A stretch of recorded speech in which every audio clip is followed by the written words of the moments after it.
There's the common saying that you should work smart, not hard. Some people say you just need to work hard. Screw the smartness. In today's episode, I'm going to tell you why both are wrong.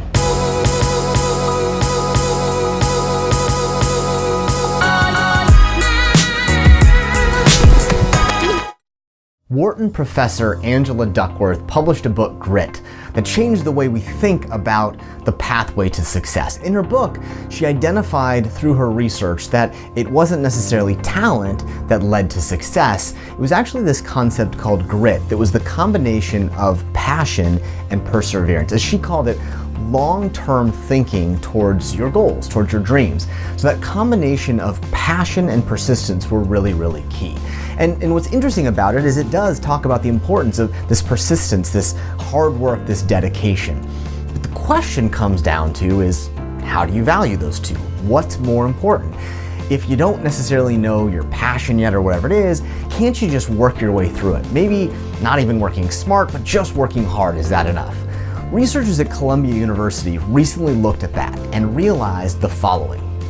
If you are just working hard and not tying it to our passion, it's called drudgery. You're going to be miserable. And so my advice to you, consistent with this research, is invest in finding your passion. Now, what does that mean? Everyone's talking about finding your passion. Mark Zuckerberg started out the entire keynote to his graduation lecture to Harvard last year talking about finding our passion, our purpose.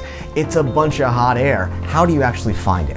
Well, what we've found, and one of the most interesting things to understand, is that success doesn't necessarily come from finding one thing, just one passion.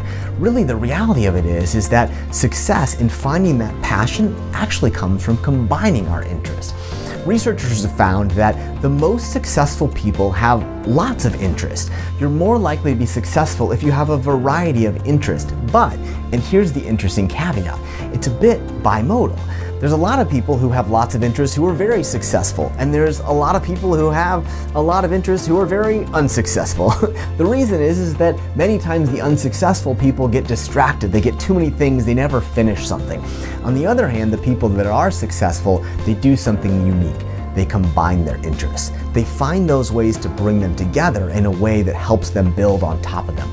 Think about someone like Elon Musk. For example, he's got lots of interests. The guy wants to go to Mars, he wants to tunnel under, but when you think about it, they tie it all to his central goal of helping make sure we as humans have a backup plan. What happens to this Earth if it goes away? Well, all of Elon Musk's activities are tied directly to that. So as you think about your own passions, don't worry so much about picking just one passion, but find ways you could combine them. How are you able to combine your love of technology and sports in a way to explore the intersection of those two? Or what about if you're interested in law and children? Is there a way for you to combine that intersection to explore in that direction? The best place for you to find your passion is at the intersection of our interests. That means you get to have the best of both worlds. And here's the best part. When you combine those interests, you also make it easier for you to stand out. Now, if you're in the top 25% of one thing and the top 25% of another thing, and you combine those things, well, suddenly the law of math says you're in the top 5%. So that's the good part about combining our interests in that way. So remember, lots of people talk about, I'll just work harder, that'll get me through these ones. My advice is to slow down, stop, and try and focus on that passion, because simply pushing harder when you don't have something you're passionate about, it's called drudgery. It's not going to get you there. Find a way to combine your interests, find a way to look for that passion at that intersection, and then combine it with that hard work and that perseverance, and that's where the success lies. That combination of passion and persistence in a place that we love, what's better than that? That's your path to finding your own grit.